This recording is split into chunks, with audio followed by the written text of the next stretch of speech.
another interview I saw recently with Jordan Peterson and the son of the Hamas leader. I'm going to look him up right now so I can explain a little better.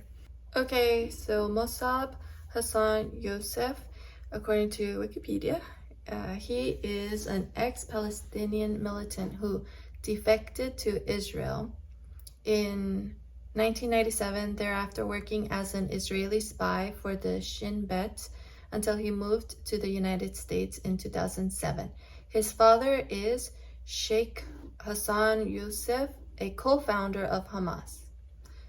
And he is a New York Times bestselling author and known for his outspoken criticisms of Hamas and Islam. The Shin Bet considered Youssef to be Israel's most valuable source within the Hamas leadership.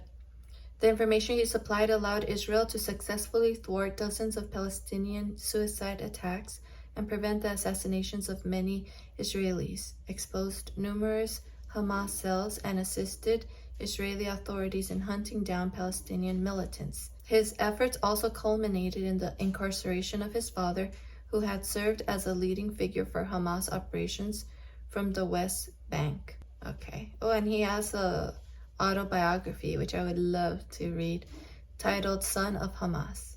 No, look at this. I did not know that, and I was curious. I was wondering, because I'm telling you, like, if you hold to certain values, they line up with the worldview. And the worldview that he was sounding was Christian. So it says, in 1999, Youssef converted to Christianity from Islam, but did not disclose this fact to the public until 2008, triggering fears that his family members in Ramallah would become targets for religious persecution. In 2007, he left the West Bank and moved to the United States, where he applied for political asylum and had his request granted by American authorities in 2010, following Shin Bet handler Gonen Ben Isaac testifying on his behalf. Youssef has compared Islam to Nazism and said he has zero respect for anyone who identifies as Muslim. On the interview, I heard him say he does not trust anyone that identifies as Muslim. I recommend that interview. I'll leave it in the description below so you can understand why he's coming from where he's coming from. Palestinian students and community leaders at university campuses have accused him of Islamophobia, and his speeches have attracted protests. I've seen him personally in a lot of interviews, and sounds smart, sounds like a gentleman, like I was telling you guys. Let me go up again. Okay, sorry. So now let's go to that video. I shared the link on my Twitter, but here it is. So let me find the exact spot. Let's go back to when you were 13. I want to pick up the thread of that story. Okay, so you're seeing all this catastrophe, this chaos that you described, that redounds to the benefit of the con men who are running the show, for example, and that is there to delegitimize Israel and the United States, and to redound to the credit, let's say, of the Iranians operating in the background. You're seeing all the consequences of this firsthand. You decide that, for a variety of complicated reasons, you decide that you're going to face your fear of death. You have this graveyard next. You're going there to investigate and to experiment.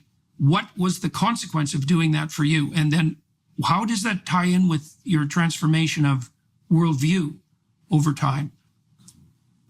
When I was very young, and this is stuff I don't like to talk about because I choose not to be a victim. And also I don't like to become vulnerable because people think that you are weak.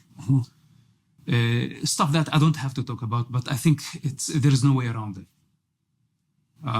Because many people ask, what motivates you and where are you coming from? When I was very, very young, I was raised in a culture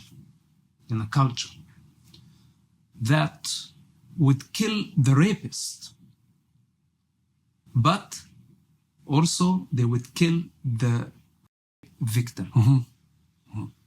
So I never told anybody about that story. I never got any support. And How old were you? I was 5 or 6 years old when that happened.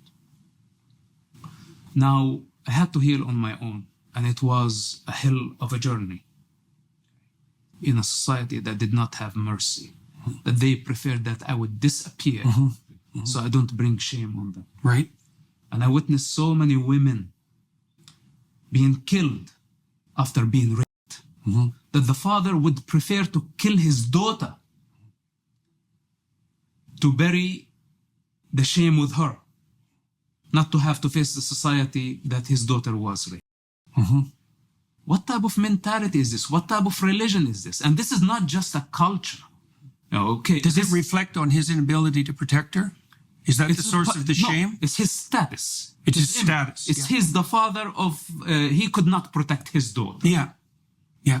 And now maybe the daughter is pregnant. This was before abortion, etc. Okay, the daughter is pregnant. What is he going to do with the child? No, he prefers to kill the daughter. He does not want to go even to the degree that his grandchild is a result of a Right. incident. So, and from the 7th century in Islam or in Arabia, they killed infants. So when I say sacrificing children, this is not coincidental. It's rooted in that culture. So for me, it was unjust that I had to actually carry the burden instead of getting the support from the family, from the society, like at least to come and say, who did it? Today I'm 45 years old, I'm a very strong man. I can confront the whole universe if necessary. And up to now, none of them asked the question, who did it? And by the way, I had the power to kill the predator down the road. He's probably living in a nightmare. Why I didn't actually harm him? Because later on, I got lots of power, even when I was back in the territory, but I chose not to. Instead of going after the rapist, I went after the belief system. And this is where I need to create the change. I see. So what's so-called Islam, and I know this is very sensitive topic. If the belief system, if Allah thinks that the rapist and the raped are equal and they deserve the same punishment, then this God does not have authority over my life. And this is where I start questioning the entire belief system, and I rebelled. Don't you just want to hug him when he was a little boy, help him somehow? This is why it's so important for us to not just treat all religions as if they have the same impact in the world, all worldviews included, because just because you don't hold to a religious worldview doesn't mean that your lack of God worldview isn't going to have negative impacts in the real world also. So you have to realize that different worldviews, different religions offer different solutions, different explanations, different values. And the ones that we are hearing about, starting to learn about, they're very serious. And that's why I've been starting to share on this topic.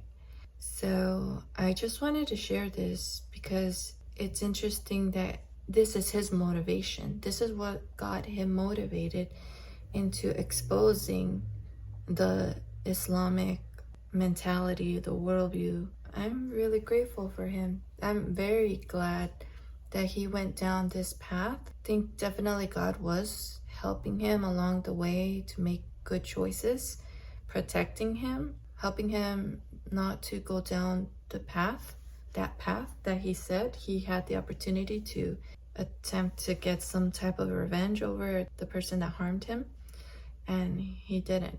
I think he's a very good example for a lot of people, especially the people that are also struggling with these uncomfortable thoughts, uncomfortable feelings about I'm not sure about living for a God that puts the evildoer and the victim on the same level as far as consequences, punishments are involved.